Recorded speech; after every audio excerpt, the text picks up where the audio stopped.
What's going on, everybody, brothers and sisters? Welcome back to Sergeant's Talk TV. And yes, you're not seeing your screen wrong. It's me tonight. Jason was up in Michigan, and then they left Michigan and they went down to Ohio. So they got down to Ohio, and guess who decided to come into the world? The new grandbaby. So they got there. They were visiting friends and family in Ohio, and they said, "Hey, the grandbaby's coming." They got in the car and they're racing back up to, well, not racing, but they're driving back up to Michigan to meet and greet their new grandbaby. So Jason will not be on here tonight, but blessings have been bestowed upon the family with a new grandbaby. So I don't know if it's a girl or a boy. Somebody, if you know what it is, I don't know. But you know, I hope it's a nice, healthy baby. Yeah, so you got me tonight. And tonight we're going to be talking about the National Guard and how the president is using the National Guard and what they plan on doing with Memphis. Okay. So all these big cities are watching. Okay. President Trump has told all the governors and all the mayors, if you want me to come and help clean up that city so your people can live in a relatively crime-free area, and we can, collect all your criminals, your gang members, yada, yada, yada, and clean it all up. So people are watching. Now, not everybody in Memphis is happy with it. We'll talk about that. We'll talk about what the governor, Bill Lee, has done in his talks with President Trump. He is the governor of the great state of Tennessee. So we'll get into that. And what other cities is on their hit list? Also on the agenda tonight. So I'm glad you guys are here. I did pin the link at the top. So if you'd like to come up and join me and go over this discussion, I don't care. I can hold up to 9 people on here. If you want to come up, that would be great. Love to hear your point of view on all this, whether it's positive, negative, or whatever. This is adult conversation. And I'm pretty sure, I'm not pretty sure. Brian Hulk said, I hope we don't get shut down tonight like we did last week. But last week, I guess there's just touchy subjects that YouTube just don't want to, doesn't want to talk about or the way we were talking about it. But they shut us down on suicide prevention, and they even removed the thumbnail that was up there for almost 3 weeks. They took that down too. So we won't be talking about that or giving anybody, information on that. So that will be that. So I'm glad you guys are here. And let's see who's in the chat, who we can say hello to. Ricky Smith from Veterans Landing, welcome in. Linda Oakey, Brian Holt, good evening. Maybe we can stay on tonight. Yes. And there's Chris over at Mr. Leonard Mountain Homestead. Neil S. is here. Hello, Abby G. Good to see you. There's David Glunt in Delaware. Judy Herman's here. These boots are made for Wayland, and that's what they're going to do. Walking in Memphis. Somebody's going to get stomped. I'm sorry. Yep. Congratulations to Jason and Tara on that new grandbaby. When the police can't handle the job, why not use the National Guard? There you go. Now, I'm glad they're using the National Guard. Okay. Could you just imagine if you know anything about Army Rangers? Okay. If you know anything about Army Rangers, if you're a gang member in these cities or a criminal, you don't want Army Rangers to come in and take the place of the National Guard. I mean, no hit against the National Guard. Okay. They're trained to fight. Okay. But Rangers are not police officers. They are not put together for police action. Their job is to seek and destroy. That's their job. That's what they're trained for. That's why they spent 72 days and had 72 meals when going through Ranger school. Okay. That doesn't include the pre-Ranger school and all that stuff. So guys that live in these big cities, just thank your stars that he's not calling them out. Okay. Because that would be bad for all involved. Let's see. Shiloh Acres, welcome in. And there is Miss Terry. She's in here. My Sergeant Major is here. So we've got 25 people. I'm glad you guys are here. Not everybody I know has said hello in the chat. Again, if you want to come up and talk about this with me, the link is at the top. Just click that link. Put your name in the little box that it tells you to, and then I'll have you in the green room, and then I'll bring you up. Let's see.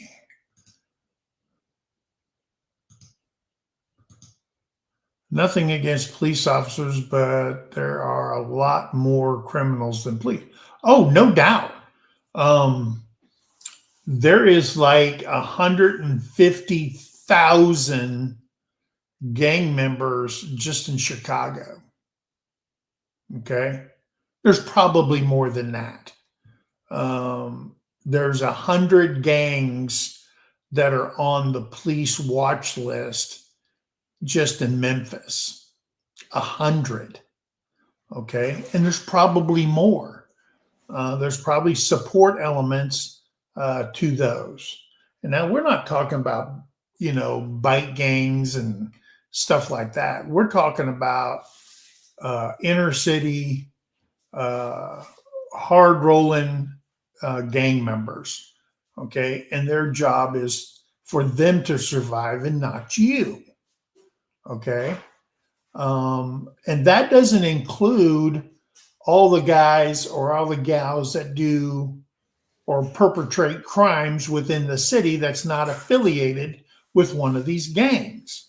Okay. So what happened was President Trump reached out to all the governors and mayors and said, hey, if you're tired of being sick and tired of all the crime in your city, all you have to do is give me a call. Okay. Call 1-800 Stomp Out Crime or whatever the heck he has these guys on. And we can talk about what we're going to do and how we're going to do it and what kind of support you can get. And we will be in there alongside your law enforcement. Now, just remember, The National Guard cannot arrest anybody. Oh, but they can detain you. Okay. As a citizen of the state, they can contain you. Okay. And I don't know, maybe 3 or 4 of them sitting on top of you or wrestling you to the ground or whatever. And then, hey, law enforcement, come on over here and help us out. Hey, Tim Mason. There's my brother, Tim Mason. He's in the house. There he is right there. And there's Angie. How you doing, girl?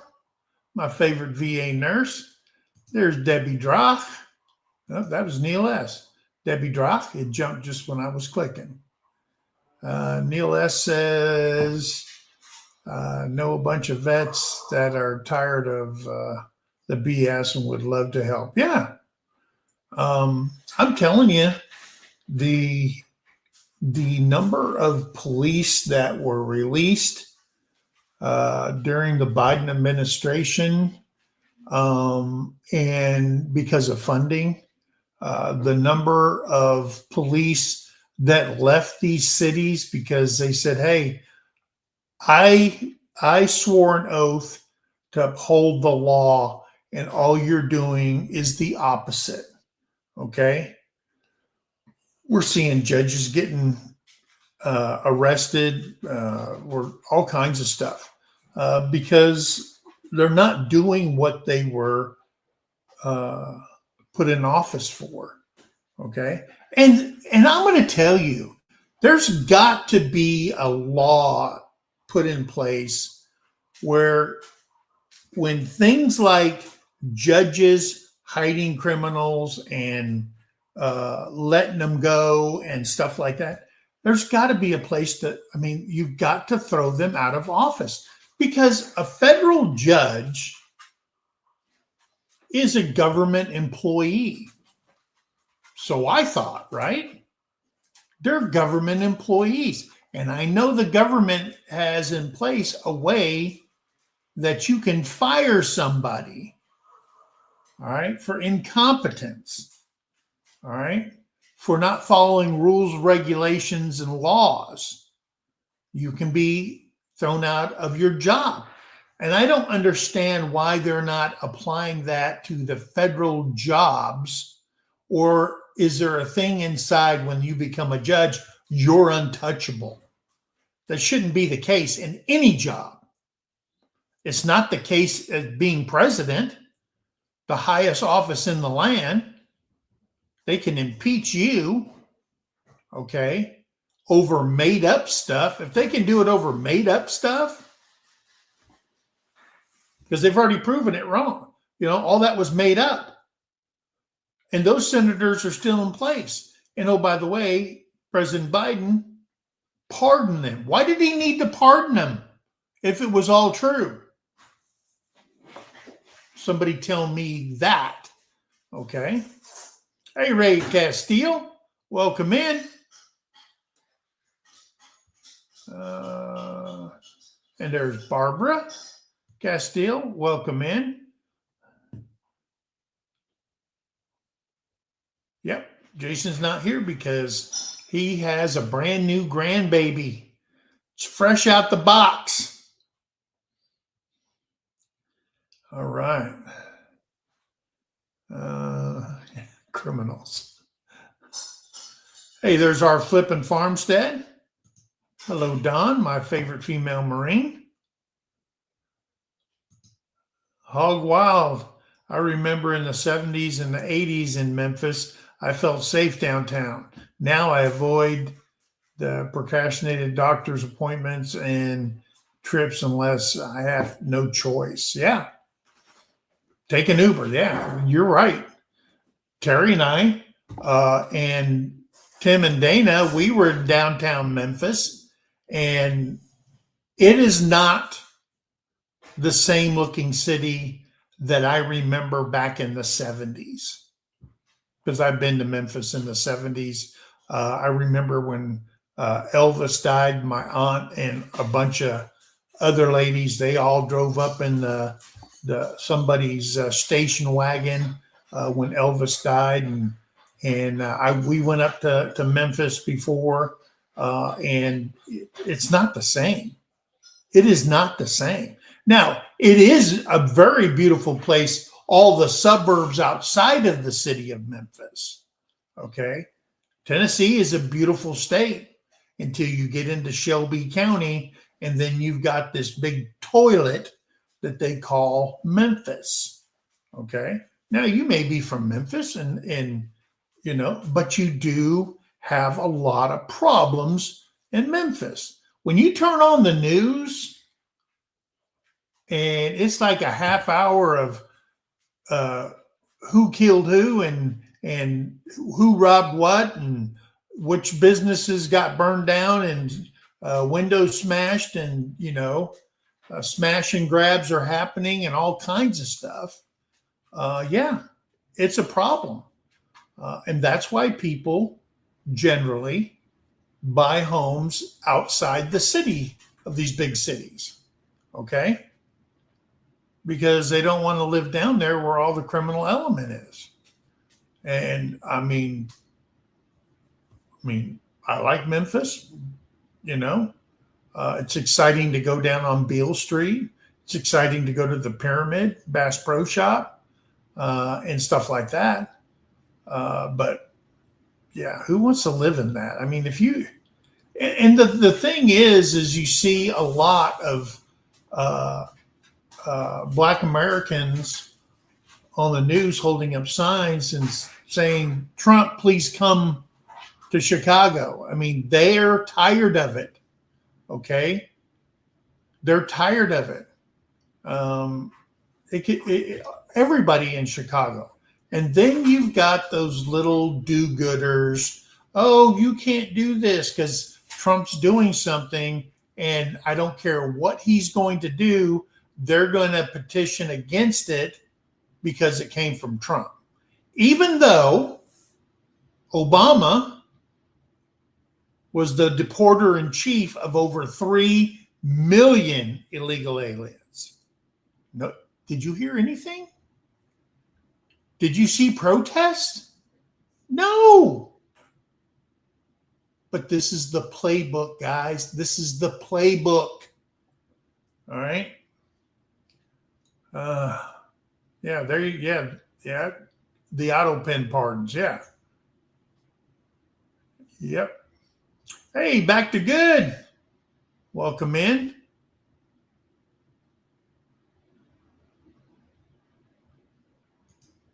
Yeah. Yeah, I mean, you just don't know. It's not if it's going to happen, but when it's going to happen. I mean, do you take that risk to go to Memphis, to New Orleans? Who knew down in New Orleans that guy was going to do what he did? Remember, right before the Super Bowl? Who knew that? I mean, come on.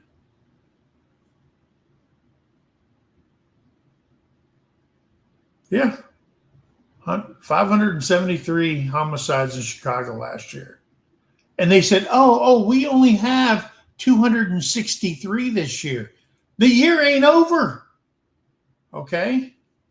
How many people get robbed around Christmas time? All right. I'm glad you're here, Dana. Hey, there she is, Denise McDonald.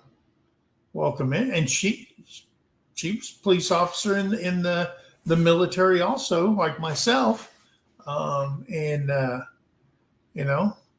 She was, I don't think she was National Guard. I think she was reservist. I can't remember.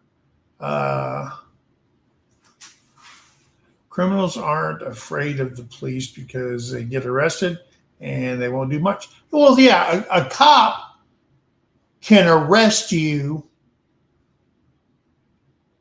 but that doesn't mean squat if the judge doesn't follow the law and put you behind bars.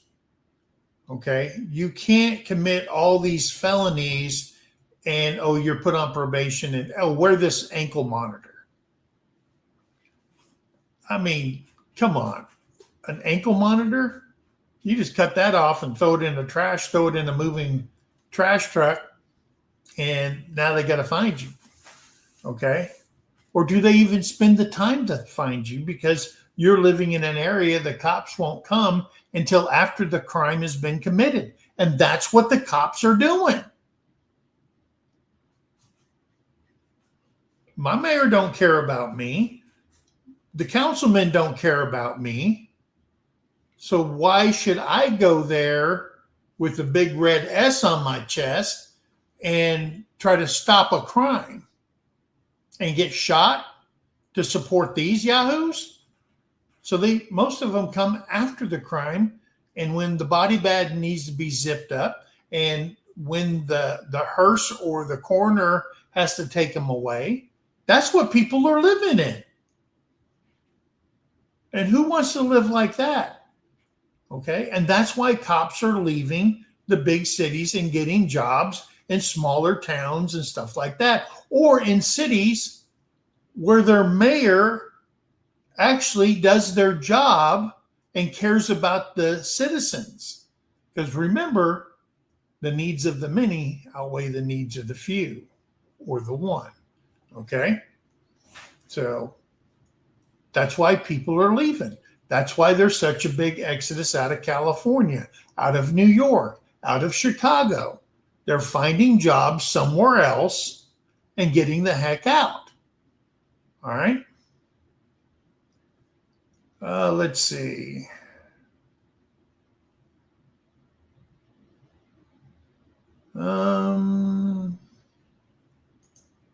Yeah, many aren't afraid of the crimes because they don't mind doing time. Free food, free shelter, and a gym. Yeah, I mean, yeah, you get 3 hots in a cot when you go to jail. You get that in the military. Okay, but you have to actually work in the military. Okay. And then I seen some house thing where people were saying, oh, prisons are like sweatshops and prisoners aren't getting paid enough. And I thought you was in prison. Okay. I didn't know you was in prison to collect a paycheck. But they were on Capitol Hill saying how they need to change the law and they need to pay the prisoners for doing work, for work washing other people's laundry or whatever they're doing, working in the library. They should get paid librarian pay, you know. Yeah, she was reserved, yes.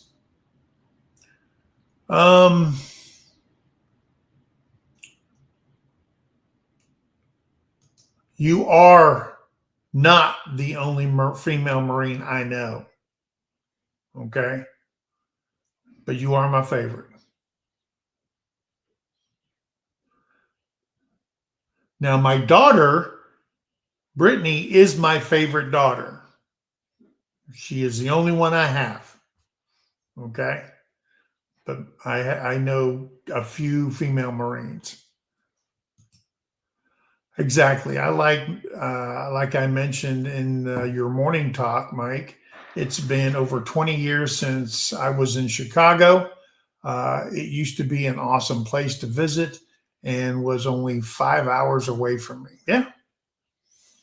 Why take the chance, right? You may be a Chicago Bears fan. I don't know. And you'd like to go to Soldier Field, or you're a Cubbies or a White Sox fan or a Bulls fan or a hockey fan. And how do you to take your kids or somebody? Is it worth taking the risk?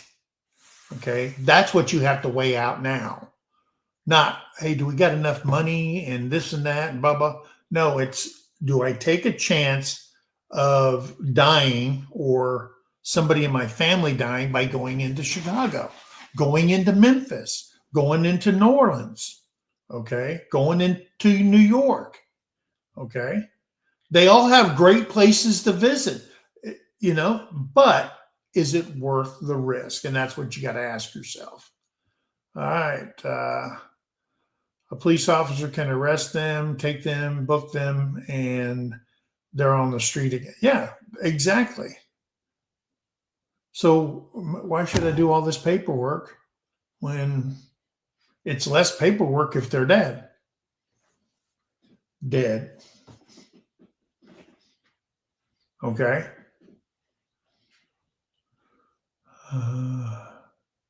Yeah. St. Louis is on the hit list. St. Louis is on the hit list. All right. Kansas City on the hit list. All right. I've been to Kansas City a lot. Okay. And there's places in Kansas City I will not go. East St. Louis, dude, when I came back from Germany, oh no, I was going to Germany. I was going to ship my car when I was in the Army. And they said, hey, you need to go to this place here in St. Louis, and they will take your car from you and they'll ship it put it on a boat going down the Mississippi, and then they will ship it over to Germany.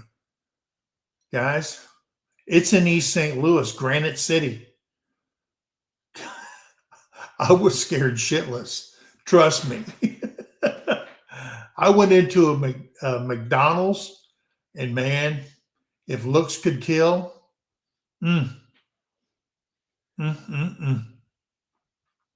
Hey, Rebecca Touched by Yarn, welcome in. There's my gal up at 10 Killa, Oak. How you doing, Carrie? Welcome in. There's Tony at Our Cabin in the Woods. Judges in my area are soft. They see criminals as victims. Yeah. Poor killer, poor thief, whatever. And these kids that are stealing $170,000 worth of Rolex and jewelry in a smash and grab, they should be tried as adults. I don't care what their damn age is. Okay, they had guns with them. They had stolen getaway cars. They used a pickup truck to back right through the window. And then they just started, they're good at what they do. Okay. They should all be tried as adults, put away.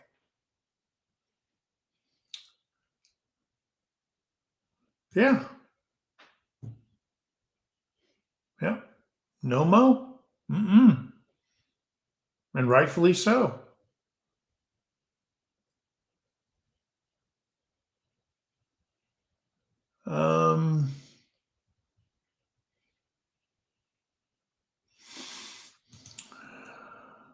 The first week of school, we had all 5 of our city cops directing traffic into the high school. Yay.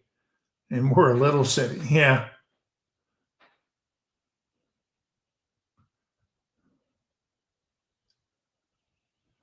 Yeah. It's supposed to be penalty, not royalty. Yeah. Absolutely. These are former incarcerated, and their advocates lobby for that crap.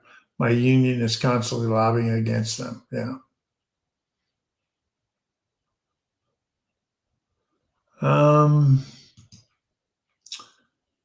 Minneapolis, same way. Used to be beautiful. Now it don't get off the right. Yeah. It's crazy. Yeah. My nephew is going through the police academy now to be an officer in Frederick, Maryland. I used to live in Frederick, Maryland. I'm proud of him, but scared for him at the same time. Yeah. Yeah. Used to live in Frederick, Maryland, the red brick city. Love that. Used to love Frederick, Maryland, and that was back in the 80s. I lived there. I remember during the civil rights riots in the 1960s, you kept out of the cities. Yeah. Hey, Brett, how you doing? Brett and Deborah's here. I looked at an apartment in East St. Louis once. It was back in 2002, 4-bedroom, 3-bath, utilities included, $500 a month, but it has 38 caliber air conditioner. Yeah. Man, East St. Louis, and rough place. Hey, there's Brampton Gardner. Hello, Rochelle. My city is too small. Yeah, to have any cops. You got the sheriff's department, the county sheriffs there. Have Cherokee Nation Marshal, OHP, county sheriffs, but no local police. Yep. And that's where I live too. We only have county sheriffs, Oklahoma Highway Patrol that live out this way. And it probably, I mean, we live in Kiowa. Kiowa doesn't have jurisdiction out here. And they're 12, 13 miles away from us. McAllister is 18, 20 miles away. There's no cops in Stewart. There's no cops where I live. And it's just sheriffs. And like, I mean, one time we were gone somewhere and our house alarm went off or whatever, and Simply Safe called the sheriff, and it took them, how long did it take them? 45 minutes to get out here. Hell, you could have stole everything in our house. But at least the alarm went off, right? All right. So Shelby County lawmakers are torn over the National Guard coming into Memphis. Really? Tennessee lawmakers representing Shelby County are running into partisan split and are split over the looming deployment of National Guard troops into Memphis. Democrats are generally opposed to the plan by Governor Bill Lee and President Donald Trump to send soldiers into the city as part of a comprehensive mission. But even some of those legislators are taking a different tone. Republicans, in contrast, are supporting the move, even though it is short on detail. So they're not letting a lot of information out on what they're going to do and where they're going to hit first and all that. But what we do know, let me get down to it. Here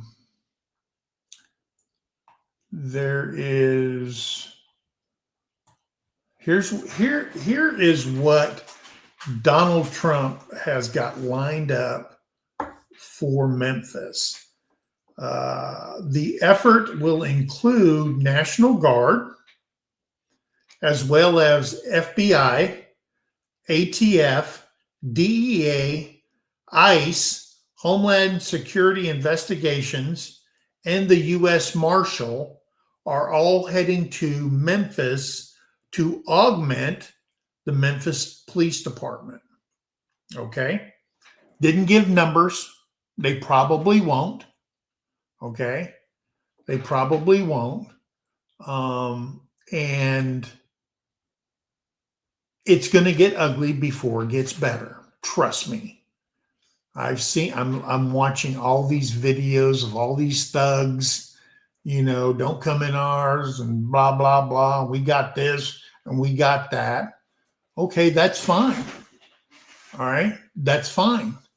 I would, because I watched video of the National Guard in DC. And every single soldier that I saw who had a pew-pew on his chest didn't have a magazine clip in his pew-pew. Okay. I went to Bosnia. Dude, trust me, I had a clip in mine. Okay, and we were over there on police action, separating two warring factions. And I wasn't going to get caught off guard. Now I don't know if they have ammo in pouches. I don't know. I don't even know if they have it. I don't know. But I would love to see the rules of engagement that they're giving to the National Guard, because you can't bring a something to a gunfight other than another gun. Okay, but I don't know what the rules of engagement are, and that I would love to read. I would love for somebody to post what that it actually is. Okay, what the president has given them authority over. Uh, the team will deploy full power of the federal law enforcement agencies and enforcement generally to restore public safety and to get dangerous career criminals off the street, he added. Uh, the effort is expected to get underway this month, with attorney Pam Bondi saying during a Fox interview on Monday that they're thrilled to go to Memphis next week. And they are loading up federal judges, okay, to swiftly handle, once they got somebody in custody, to make sure that they're duly processed in a fast manner in order to put them in lockup and then hold their trial. We are working hand in hand with our U.S. senators, with the governor there in Tennessee, and we're just so excited to make Memphis safe again. To make Memphis safe again. All right. And that's what the public wants. They want a safe place to live. And why certain politicians don't want that to happen, it's beyond me. Okay? It's beyond me. Hey, there's Jason McCauley. Hey, welcome in. Welcome in, Mac. There is Donna over at Road Trips Life and Redox. I didn't feel safe when I went to see Bourbon Street. Only place I could find to park is by a guitar shop. So left it and went to Graceland and drove through the historic cemetery not far from Bass Pro Shop.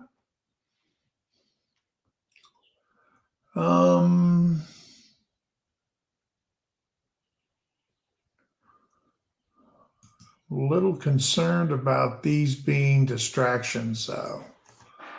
Yeah, I mean, one could think that. I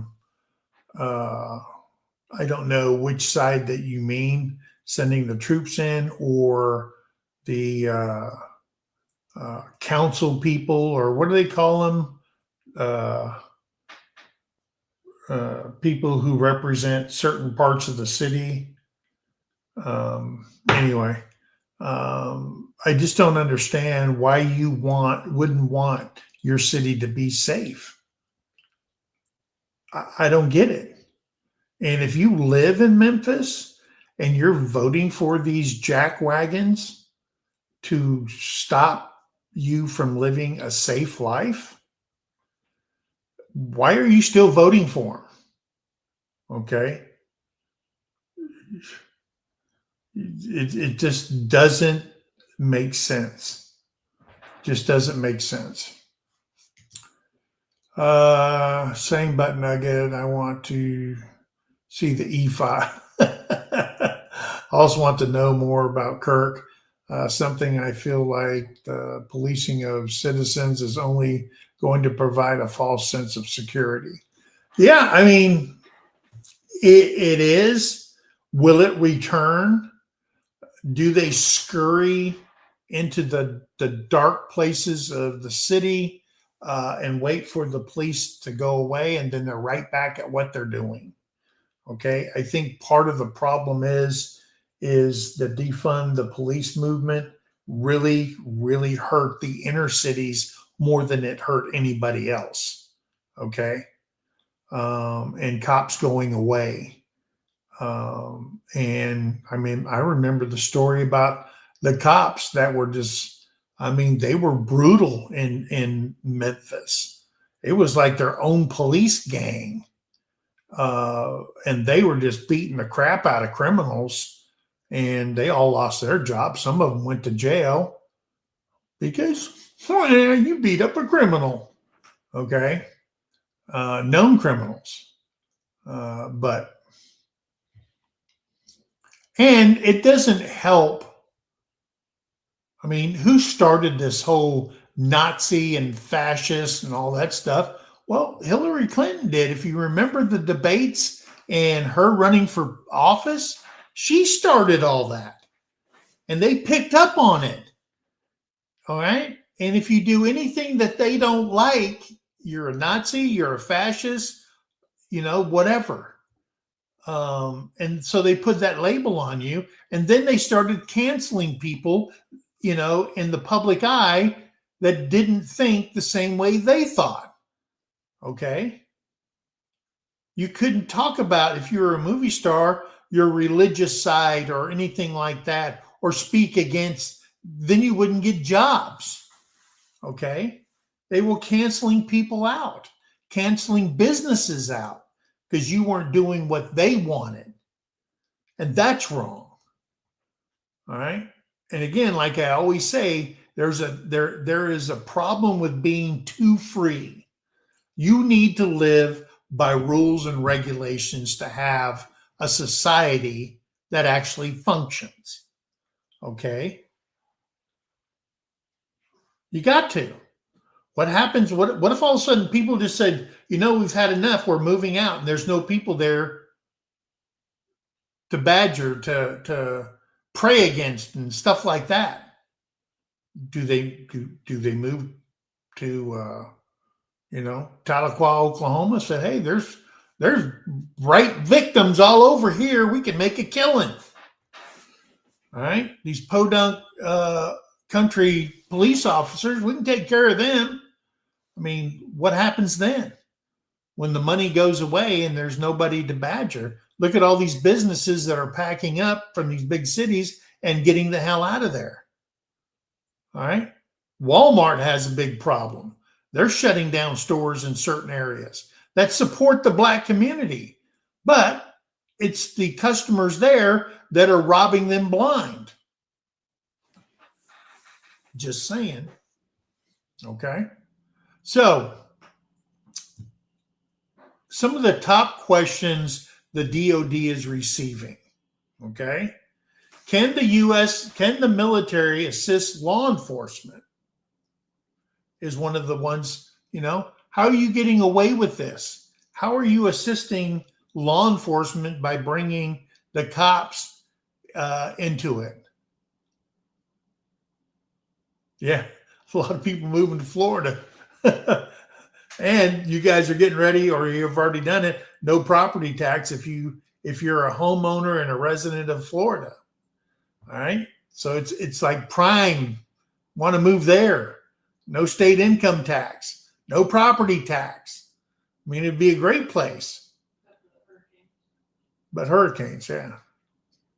And here's the answer. U.S. Code Title 10, Chapter 15, Military Support for Civilian Law Enforcement Agencies, authorizes federal military assistance to law enforcement agency, but does not authorize the U.S. military to participate in core domestic law enforcement activities such as arrests, searches, and seizures. But they can detain you and say, hey, like I said, come get this Yahoo. Okay. Next question. Why can't the military be used for law enforcement? All right. There's a thing called the posse committimus. I can't even say that word. Posse Comitatus Act of 1878, which removes the military from regular civil law enforcement. When enacted in response to the abuses resulting from the extensive use of the army in civil law enforcement during the Civil War and Reconstruction. So they said, hey, there's a big problem here, guys, with our military, busting heads and taking names, probably because they meant freaking business. Okay. We don't like that. Okay. So they enacted that act right there. So you can assist in everything but snapping the cuffs on.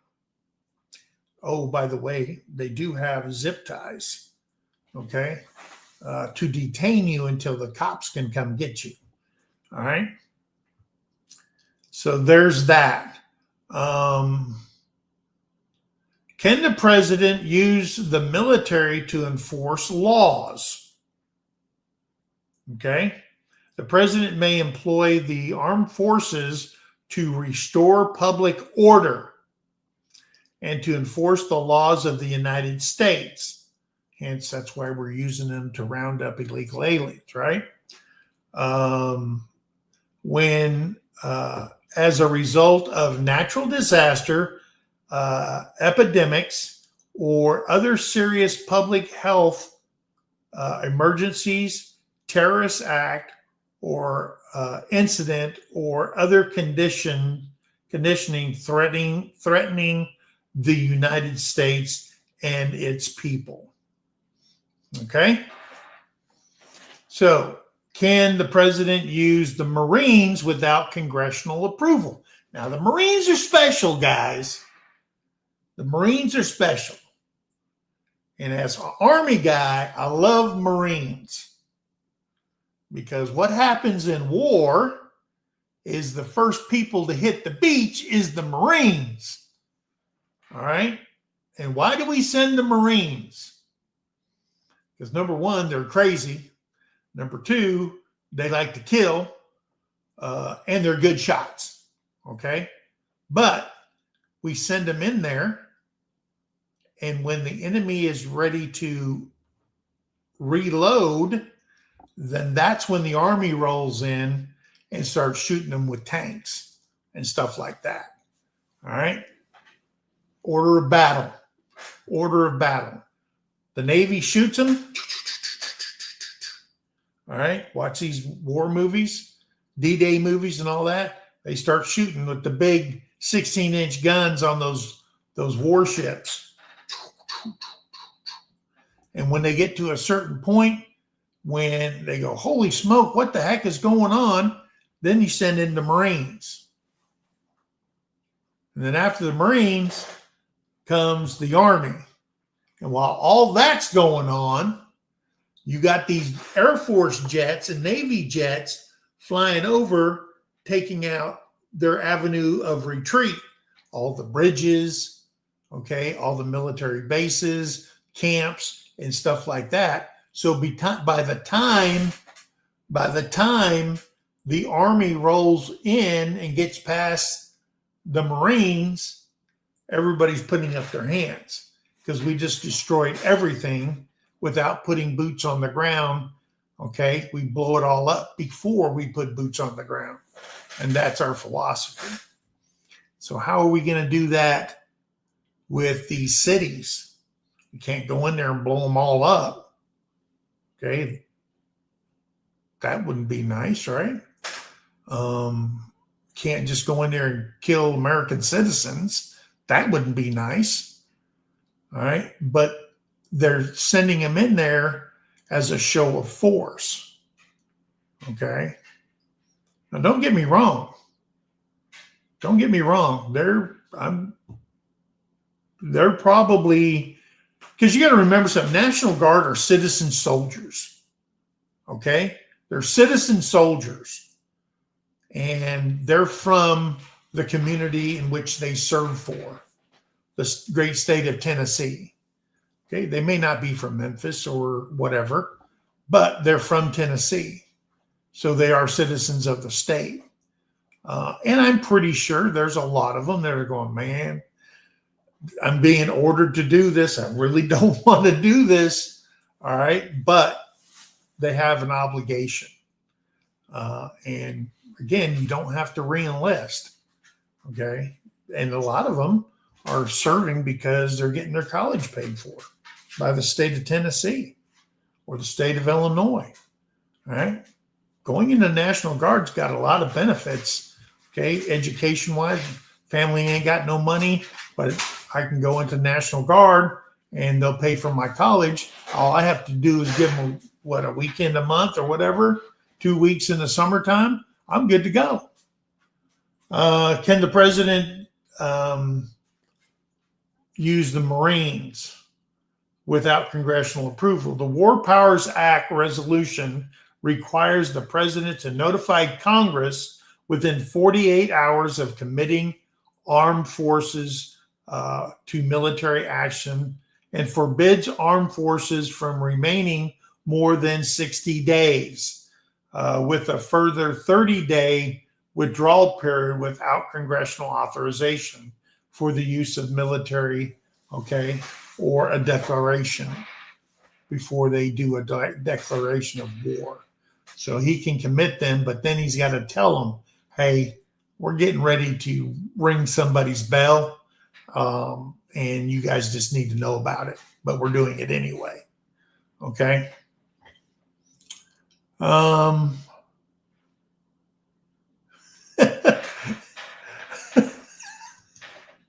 Yeah, Carrie, that'd be a lot of Marines you get. Oh, I know you're a tough girl, but man, Marines be crazy. That's Dawn. So yeah, that's what gives the president the right to clean up these cities. All right. Because look, guys, they're preying against U.S. citizens.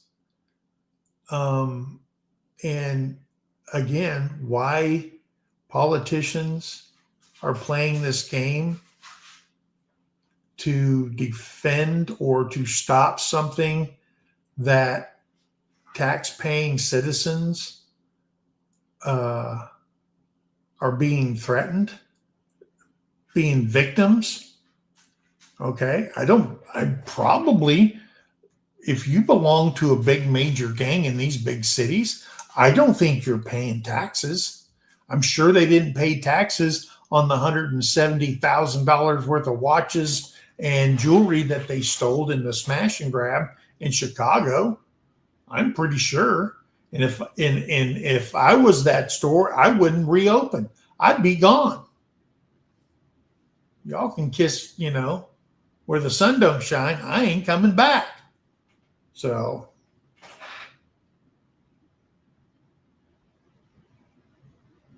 I don't know. I wouldn't want to live in Washington.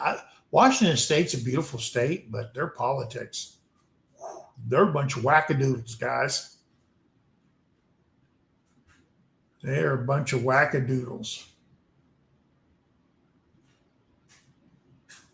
Oh, thank you. Yeah, we got a different kind of perspective on that morning show every Monday and Friday, 8:30 in the a.m. Shameless plug. Yeah, I mean, wow. If they declared martial law, yeah, that would be a whole new ass kicking. Okay, trust me, it would be.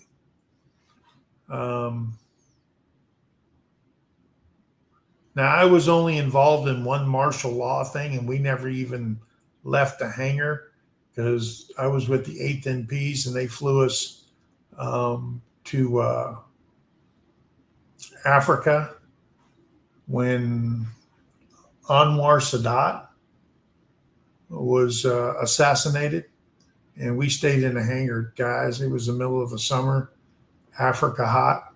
I know what Africa hot feels like, guys. And we were inside of a metal hangar, and they actually rolled in porta johns inside the area. And when it's 100, 115, 20 outside, and you're in a metal building and you're laying there in your underwear and no t-shirt, and you have these fans blowing hot air, and then you got porta johns in there. Porta johns, when you got like 250 MPs in a hangar and they're pooping and peeing, and the smell, dude, that was a bad day. And the only reason I knew I was in Africa at the time was I looked out the one little port window on the C-131, and I go, because we've been flying for a while, I'm going, now we've done these alerts before. We've driven our vehicles inside the plane. We've taken off and we've flown around Germany and stuff like that before. But man, we've been in the air for freaking 7-8 hours or whatever. And the next thing I know is I just stand up. And they told us, you sit down, you don't get up, and if you need to use the bathroom, and they had paper over the window. And I freaking pulled that back and I looked out and I said, freaking, there's pyramids out there. And that's how I knew it was in Africa before any of my people did.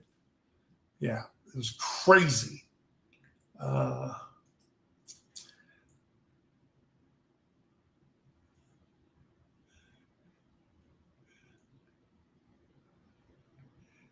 Could you imagine turning loose a bunch of Marines, Navy SEALs, Green Berets, Army Rangers, Force Recon from the Air Force into these cities and say, hey, martial law? Could you just imagine? I know what they do. I've seen them in action. Okay? And you can be the biggest shit talking thug in all of Memphis, and I would put my money on a Ranger, a SEAL, a Green Beret, or a Marine any day of the week. Okay? Because I'm going to tell you something. They don't hold it sideways. They don't. All right. So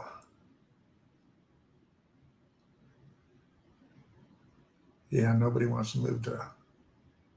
Now, I mean, if you're a Democrat, liberal, you want, move to Washington State, because you'll be right there with your own kind.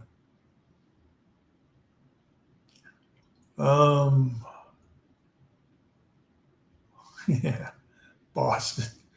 As long as you're not a Southie. Again, beautiful parts of the city. Their leadership is tore up from the floor up. They are definitely on the criminal side. Okay, treating them as victims there.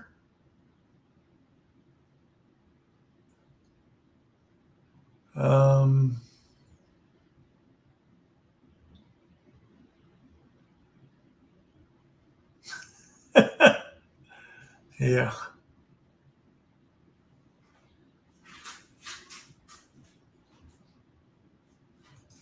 You know what? You're probably right, me knowing you.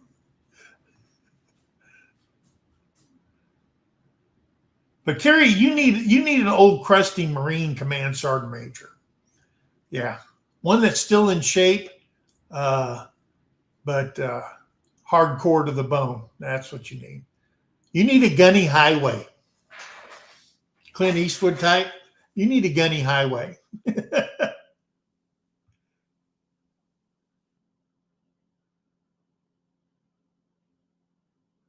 Let's see. Everybody's talking to each other. Look, Kerry, you would have made a good Marine.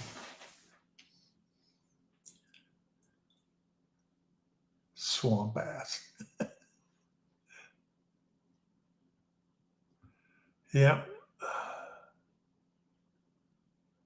Green is my favorite color, says Mac.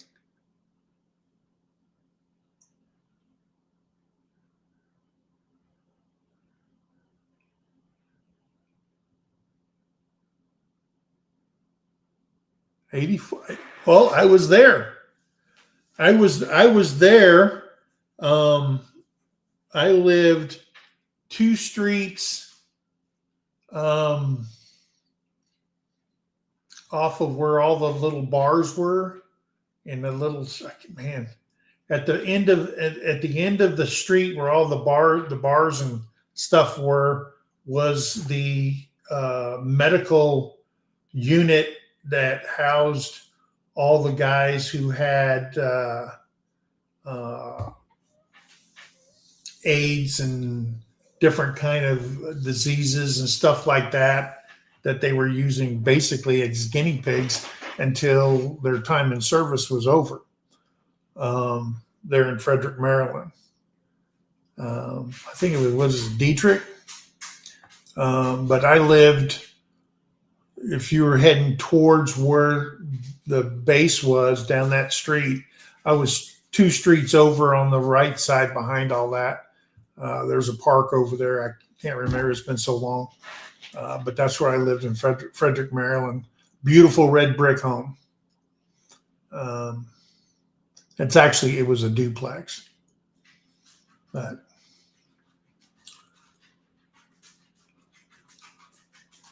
when we say crusty, all right, we mean as an alligator, okay?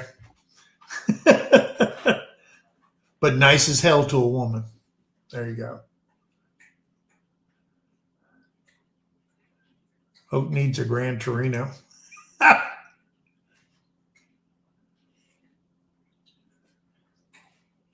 Nope. She fits right in with that pick 'em up truck.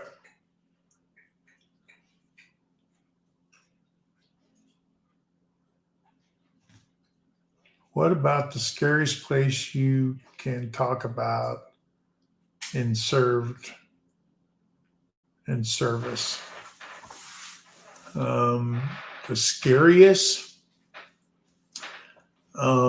probably my second deployment. My second deployment to Iraq. We were in Kuwait, and when you deployed to Kuwait at that time, they had a company there called Dynacor, and we left a bunch of vehicles there, tanks and Bradleys and all kinds of stuff. And they were using them. I mean, they were war ridden, and they would just piece them together. If something happened to them, some duct tape on it, and this and that. And they were a contractor, and they made money on that contract, whatever on the dollar. And one of the tank units came in to the base camp from pulling watch. They'll spend, 7 days out there ready to fire their cannons and stuff. And they rolled in, they hit the wash rack. And so they were spraying it out and everything like that. And apparently some of that duct tape didn't hold. And there was fuel, because there's always fuel in a tank vehicle. They have the diamond plated covers above the floor where the axles are and stuff like that on the tanks, and APCs and howitzers and stuff. And had a spark, had electrical fire, diesel caught on fire, started burning it. It had 92 artillery rounds inside of it and all the powder bags. That 4th of July lasted probably 2.5 hours. And the rounds were going off in that thing in every freaking direction you can imagine. And a lot of those rounds, part of those rounds, are rounds in which inside there are anti-personnel mines that are magnetized. Okay. And when the round went off, these things would spray out. It boom, and all of a sudden you have these little landmines, probably the size of that right there. And they're magnetized. It means it gives a thing. And if that's broken, it blows up. And if you get close to one and you break that, whatever, go off and take your leg off, your foot off, whatever. And those were around by the thousands. Okay. I mean, it made its own minefield. And we are from the wash rack. We were right across the street. We had all the attack helicopters, the Black Hawks, and all that. And I was the flight operation guy for that on that deployment. And it started going off. And I only had 4 pilots, so I could fly. They could fly 2 aircraft in case something happened. And at that point, and they were all Black Hawk pilots. And so at that point, we got 4 birds off the ground. I'm yelling on the thing, and these guys are freaking trying to get over there and to get these Apaches and all that stuff out off the tarmac. And a couple of our Black Hawks and Apaches took shrapnel. So, of course, they just sat there. And then the building, which was a shed, basically, a he shed, because that was my office with antennas sticking out of the top. It was just like you see people building, sheds and stuff for their farms. I got out of that thing, and because stuff was just dropping everywhere. And I watched the Black Hawk's blades. Actually, he pulled throttle on that so hard that the blades came down and touched the ground and skipped off. And they were just slingshotting off the tarmac. No pre-warm up, no nothing. Engines on, rolling, throttle back, gone. But yeah, that was the scariest part because crap was just dropping everywhere. And rounds were going into vehicles and other motor pools and just blowing them up. And then I was on the radio. I was listening on the radio, and someone said a fuel truck got hit, but it hit the cab, but there's fuel leaking out of it. And that's a 5,000-gallon tanker. And I go, oh, crap. And I'm thinking, they said, oh, it's in the engineer motor pool. And then I heard somebody else, another commander, come on the radio and say, hey, there are 6 Mikliks sitting on the ground in that motor pool. If you don't know what a Miklik is, a Miklik comes in this big metal box, and it sits on the back of a tank. And it looks like it's a big cable, and it's got hundreds and hundreds of pounds of C4 strapped to that cable. Okay, it's basically, he's got a cover on it, and it's a big long cable with C4 on it.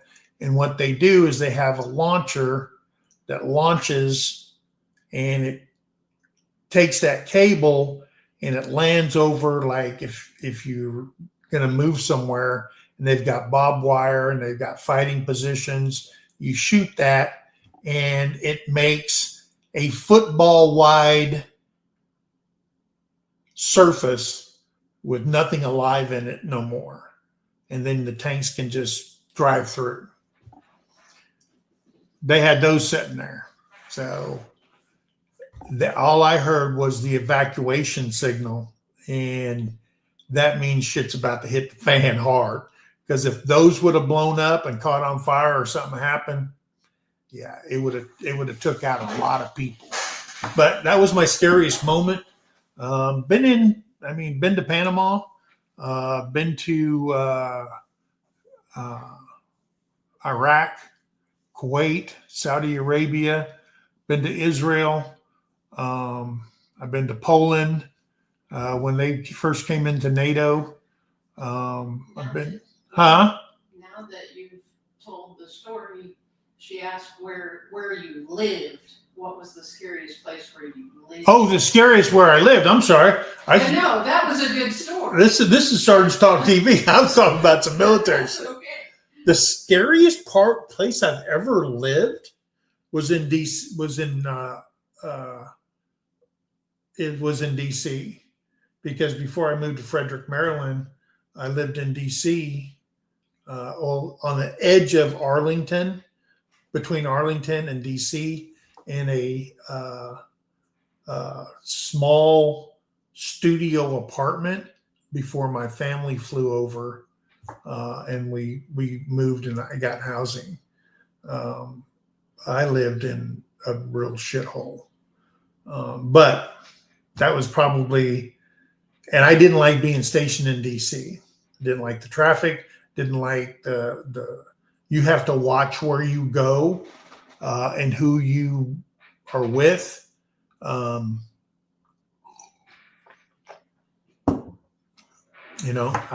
grew up in Mesa, Arizona, Mesa, Gilbert area, Chandler, all that area right there. And I never feared for my life at all. But when I went over to like South Phoenix, South Mountain, that area over there, Central in Phoenix, yeah. I went there once for a basketball game that I was playing in, and I knew I never wanted to come back to it. So when you live in these places, you would just avoid them. All right. They might as well, parts of Chicago, for some people, it could be on another planet because they don't even go in that area.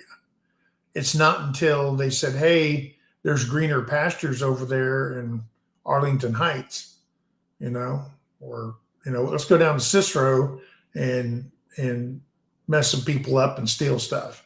It's just the way it is. I used to live in Rockford, but I was a little kid there. I think that was the scariest. I mean, I've lived all over the world. I've been to 36 countries. I've been stationed in Italy, Germany, Turkey. I've been stationed in Panama, been stationed in Korea, been to Louisiana. That was an adventure.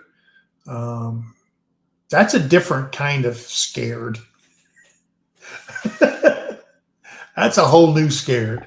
I've been all over the place. But, and I'm going to tell you something. Terry will tell you the safest place we ever felt safe was in South Korea. That was going to be my next question.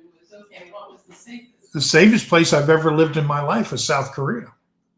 South Korea by far. And everybody goes, oh, man, that was back when, he was shooting things out in the ocean and blah, blah, blah, the threat from North Korea. I still felt safer there, okay? Even during COVID, I felt safer there. But you were so sheltered. Grew up in Edmond. So I just seen a house for sale. Nice place in Edmond. It's outside Edmond because it had some land with it. Still sheltered. Dallas, LA, Osaka. Oh, wow. Are the biggest cities I've ever been to. Yeah. Osaka, Japan.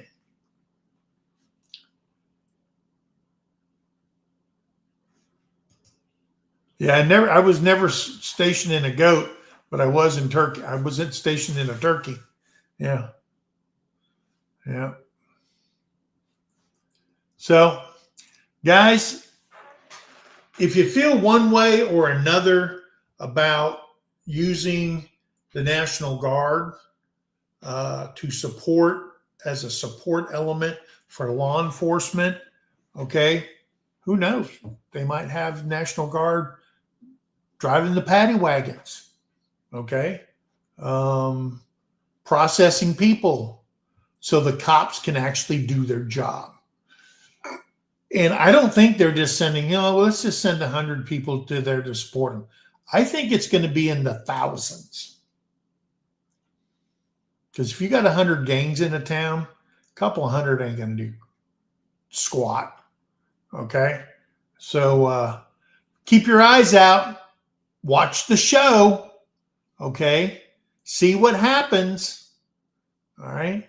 So, and remember, I think I had it here. I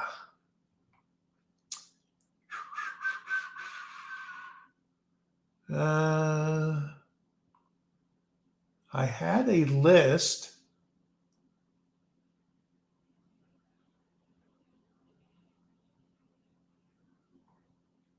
I don't know what I did with it. I did have a list here of places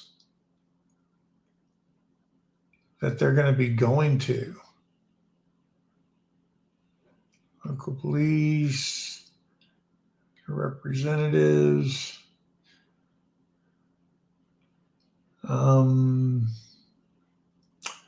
National Guard.